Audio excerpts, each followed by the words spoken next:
folks. This is just a reminder that if you like this content, you can help me out by liking, commenting, and especially by subscribing. And be sure to hit the bell notification so you always get notified whenever I have a new video. Hope you enjoy this. Howdy, folks. Today I'm going to show you how to make a kind of ultra thin crust, low carb, low calorie pizza using low carbohydrate tortillas. Now, there are several different kinds of these, and you can pick the ones you like. Some of them are higher in fiber than others. This brand, Extreme Wellness, is fine, but it doesn't have the texture I prefer.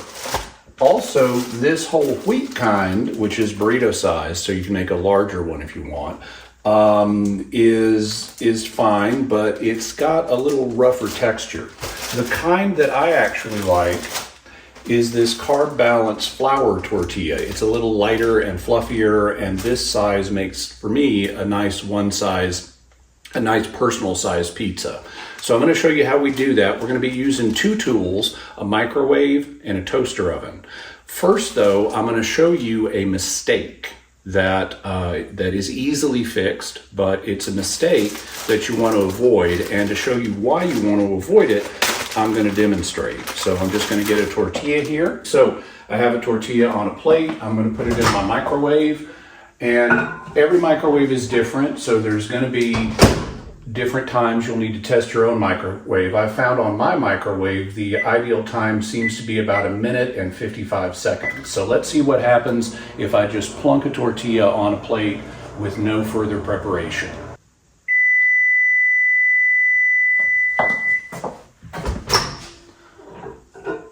Okay, so as you can see, our tortilla has shrunk. That's because the microwave has taken moisture out of it to make it stiffer, which is the point of using the microwave.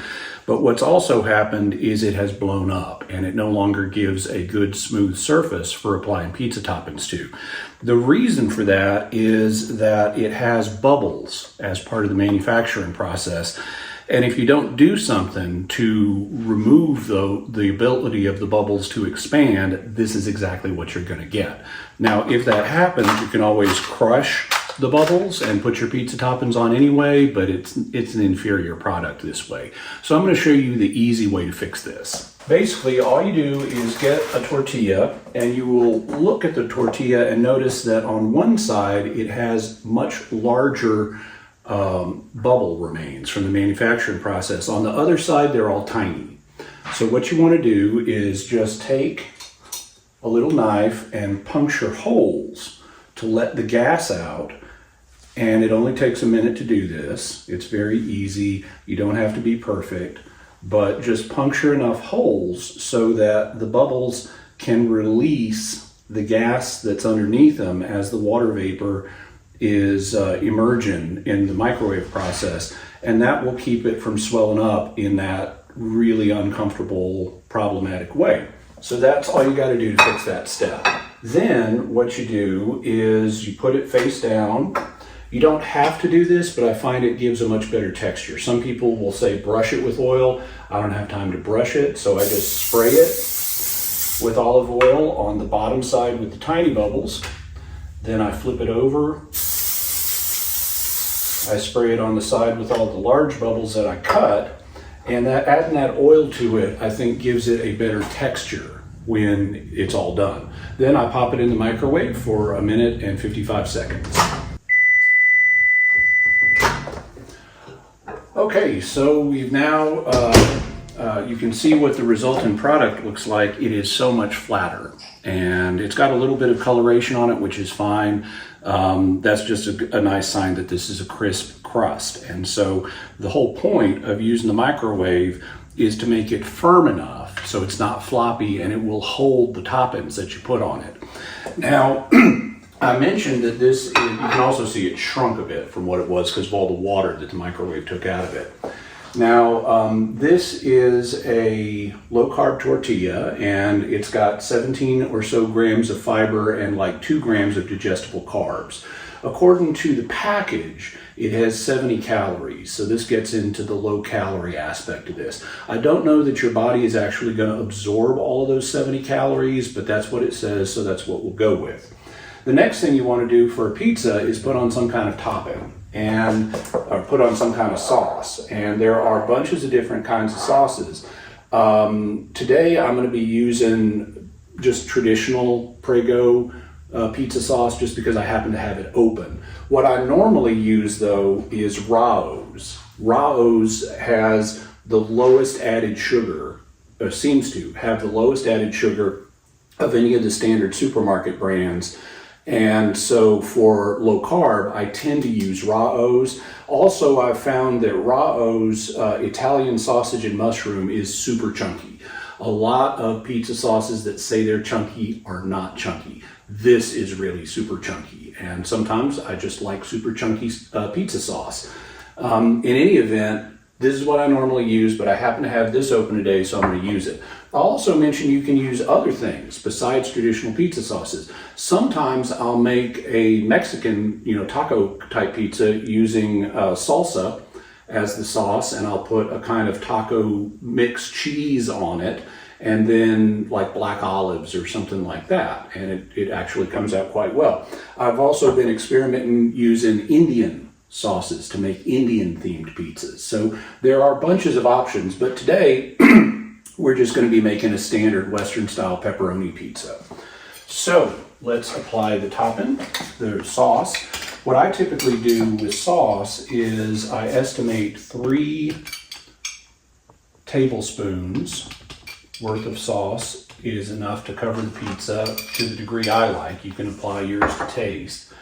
And I just put typically 3 spoonfuls of pizza sauce on here and smear it around. Now, in terms of calories, it says that on the jar of this one that a serving is half a cup and that's 70 calories. But there's no way I just put half a cup on this pizza. I use 3 tablespoons, and I would guess that's about a quarter cup. So let's call that 35 calories. With the 70 calories of the tortilla and the 35, we're up to 105 calories. So I've added my sauce. Now I'm going to add my cheese. And this is just shredded mozzarella. I find that just a little more than a good sized pinch is enough to get the amount of cheese I want on the pizza. So that was a good sized pinch, and I add just a little bit more. In terms of calories, it says that a quarter cup of this has 80 calories. I don't think that's a quarter cup. I would guess this is 40 to 60 calories, so let's call it 150 calories total. Now, a classic form of pizza is pepperoni pizza, and I use turkey pepperoni. That's partially because it's lower calories, but it's also lower in fat, which means when you go to heat it up, it will not discharge a whole bunch of extra fat in the form of oil on the top of your pizza. And I typically use 1, 2, 3, 4, 5, 6, 7 pieces of turkey pepperoni on here. In terms of calories, it says that 17 pieces is 70 calories, and so 7 pieces is about 30 calories. So we're up to about 180 calories for the whole pizza, and so it's less than 200 calories. There are variations depending on how you want to do it, but this is like a less than 200 calorie snack. Now we want to melt the toppings, and the best way to do that I've found is not with the microwave. Instead, it's with the toaster oven. You could do the same thing with a full-size oven. It's just going to take longer because it's got to heat up the whole oven, and it's much more convenient to just use a toaster oven. So I put the pizza in the toaster oven, and here's a very important point. You've already heated the tortilla itself. The tortilla itself is basically done. It's firm enough to hold the topping, so you don't want to superheat the tortilla. Therefore, you don't want to use toast as the function on your toaster oven, because it'll heat it from above and below, and you will get an overdone, blackened product at the end. So what you want to do instead is roast. And on my toaster oven, you have to set it to roast on a couple of different knobs. So you want to make sure it's on roast, which will just heat it from above to melt the toppings. And then your toaster oven will vary. But what I do is I turn it up to about the halfway mark on doneness. It's got a picture of a piece of bread that's half toasted.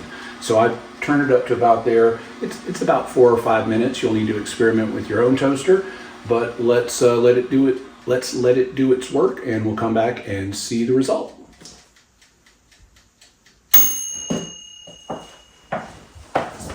Okay, so the pizza's done, and I'm going to take it out of the microwave oven. The toaster oven. You can see that it's gotten a little bit browner. That's why you don't want to use, here on the top, that's why you don't want to use toast. Because if you use the toast function, it will blacken up on you. In any event, it's ready to be cut up and enjoyed. So, 2 cuts. Now, sometimes, especially if I put a lot of toppings on so that the pieces are going to be heavier, I'll make 3 cuts so it becomes 6 pieces. But if it's a lightweight one like this, I just use 2 cuts to make it 4 pieces. And since every cooking video needs a taste test, I'm going to taste test it now. Of course, I've taste tested it many times before, but it is just a little thin crust pepperoni pizza.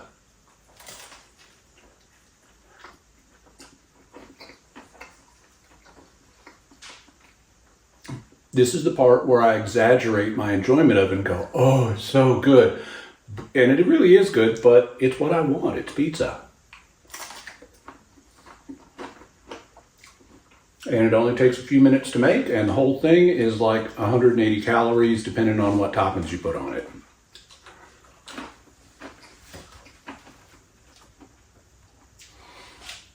So that's how you can make low carb, low calorie pizza on a tortilla for less than 200 calories in just a few minutes.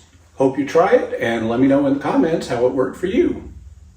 And before we go, just one more reminder that if you like what you've watched, you can help me out by liking, commenting, and especially by subscribing. I'm trying to grow my channel and I'd really appreciate your help. Thank you and God bless you.